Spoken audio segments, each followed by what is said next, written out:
Hello and welcome back to the Icy Cold Garage. Today we are going to replace the rear brakes on my 2016 Subaru Impreza, not a WRX. So let's get started. The wheels are held on with 19mm lug nuts. So pull those off. All right, on the back of the caliper are two 14mm bolts. So you can pull those out with a wrench. They're not held in very tight. It's a pretty low torque. So you can just pop out this one, and then you should be able to just pull this caliper right off.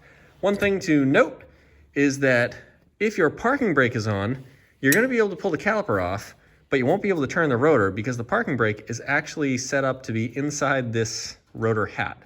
So when we go to pull the rotor off, we have to make sure the parking brake is off. But we'll get to that in a few minutes. All right, now you can see my totally smoked brake pads. They are worn out badly, and I'm right down past the pad and onto the pad backing plate, which is no good at all.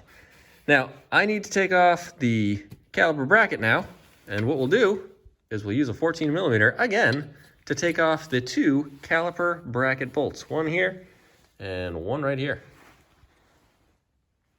All right, now you can pull off the caliper bracket.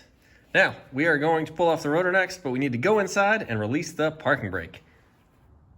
Now you'll need two M8 by 1.25 bolts to go in these threaded rotor holes so that you can pull this rotor off of the hub.